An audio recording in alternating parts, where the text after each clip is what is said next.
If you ask Adam Howard, he will swear this is the only picture he has of himself from right about the time. He dropped out of 10th grade, Frisco's Liberty High School. Well, I failed the 9th grade once online, by the way. Then I repeated it and passed it and dropped out.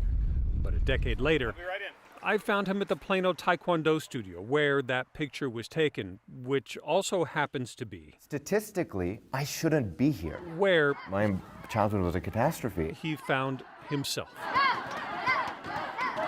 His savior of sorts. I don't know, he was a little bit lost, sounds like it. Was a man named Master Yoon Lee.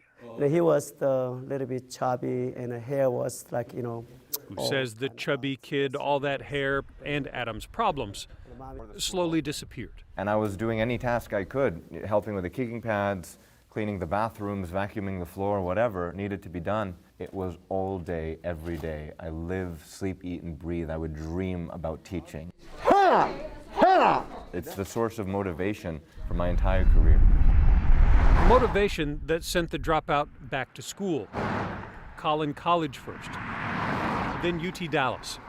Brown University and a master's degree were next. But his black belt in taekwondo made him want even more. And I wanted to know the physics behind the techniques. I wanted to know the anatomy, the biokinetics between why our techniques are structured the way that they are. If there is such a thing as a stereotypical high school dropout, he certainly didn't sound like one anymore. Helping them transform confusion into understanding and therefore dignity and autonomy and capacity, that was the magic for me. And I wanted to understand it better. So he found himself on the road to Minnesota, the Mayo Clinic to be exact. The high school dropout was on his way to medical school. And then this happened. Yes! Yes! Oh my God! He just learned his residency will be at Duke University.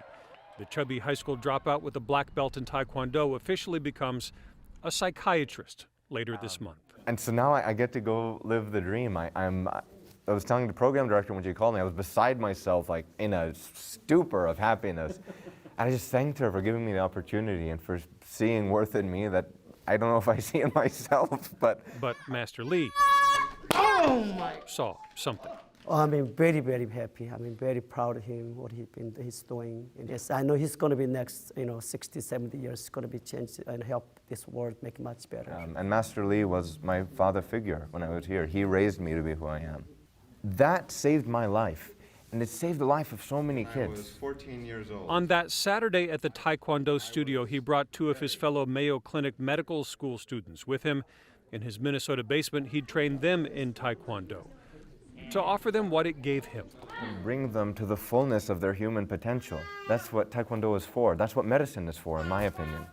That child's voice, by the way, is Adam's son. He's a family man now, too, with quite a story to tell Adam Jr. when he grows up. That was helping people understand themselves and understand how to be their best selves.